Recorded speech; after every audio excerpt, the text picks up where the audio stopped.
September 4. ഈ തീയതിയിൽ തിരുസഭ അനുസ്മരിക്കുന്ന വിശുദ്ധർ: വിശുദ്ധ തെയോഡർ, വിശുദ്ധ ഓച്ചയാനൂസ്, വിശുദ്ധ ബോനിഫസ് പ്രഥമൻ പാപ്പ, വിശുദ്ധ കലേത്രിക്കൂസ്, വിശുദ്ധ കാനഡ സീനിയർ, വിശുദ്ധ ഹൊർമയോൺ, വിശുദ്ധ അമ്മിയാനൂസ്, വിശുദ്ധ ജൂലിയൻ, വിശുദ്ധ റൊസാലിയ, വിശുദ്ധ റോസ്. വിശുദ്ധ റൊസാലിയ. വിശുദ്ധ റൊസാലിയ 1160 കാലഘട്ടത്തിലാണ് ജീവിച്ചിരുന്നത്. സിസിലിയിലെ രാജാവായ റോജർ കാറൽമാൻ ചക്രവർത്തിയുടെ പിൻഗാമികളിൽ ഒരാളായി സിനിബാൾഡിൻ്റെ മകളായി വിശുദ്ധ റൊസാലിയ ജനിച്ചു. സിസിലിയിൽ പലേർമോ എന്ന സ്ഥലത്താണ് ജനിച്ചത്.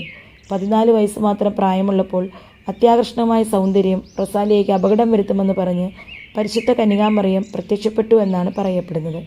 തൻ്റെ കുരിശുരൂപവും കുറേ പുസ്തകങ്ങളും എടുത്തുകൊണ്ട് രാത്രിയിൽ കൊട്ടാരത്തിൽ നിന്നും റൊസാലിയ ഒളിച്ചോടി. 2 മാലാഖമാർ, ഒന്ന് ആയുധധാരിയായ ഒരു യോദ്ധാവിൻ്റെ വേഷത്തിലും മറ്റൊന്ന് ഒരു തീർത്ഥാടകൻ്റെ കപടവേഷത്തിലും അകമ്പടി സേവിച്ച് പെൺകുട്ടിയെ ക്വിസ്ക്വിറ്റ മലയിൽ എത്തിച്ചു.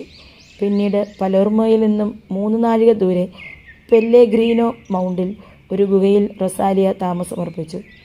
അങ്ങനെ യൗവനത്തിൽ തന്നെ ലൗകിക വ്യാമോഹങ്ങളും ആർഭാടങ്ങളും പരിത്യജിച്ച് കഠിനമായ പ്രായശ്ചിത്ത പ്രവർത്തനങ്ങൾ ചെയ്ത് അവിടെ ഒറ്റയ്ക്ക് താമസിച്ചു. പരിശുദ്ധാരൂപിയുടെ പ്രത്യേക പോഷണത്തിൽ തൻ്റെ ശിഷ്ടകാലമായ 16 വർഷം അത്ഭുതകരമായി റൊസാലിയ കഴിച്ചുകൂട്ടി.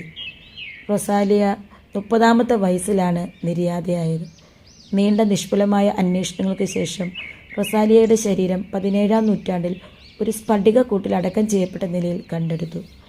വിശുദ്ധ റൊസാലിയയാണ് പലർമോയുടെ ദേശീയ രക്ഷക വിശുദ്ധ. 2 തിരുനാളുകളാണ് വിശുദ്ധയുടെ പേരിൽ പലർമോയിൽ കൊണ്ടാടുന്നത്. ഒട്ടനവധി അത്ഭുത രോഗശാന്തി ഈ വിശുദ്ധയുടെ പേരിൽ സംഭവിക്കുന്നതിൻ്റെ ഭാഗമായാണ് പലർമോ ദേശക്കാർ 2 തവണയായി ഈ പുണ്യവതിയുടെ തിരുനാൾ ആഘോഷിക്കുന്നത്. 1625 പ്ലേഗ് ബാധയിൽ നിന്നും രാജ്യത്തെ ഈ വിശുദ്ധ രക്ഷിച്ചതിൻ്റെ ഭാഗമായാണ് ഒരു പുണ്യവതിയുടെ ഒരു തിരുനാൾ നിർബന്ധിത അവധി ദിനമായി പ്രഖ്യാപിച്ചിരിക്കുന്നത്.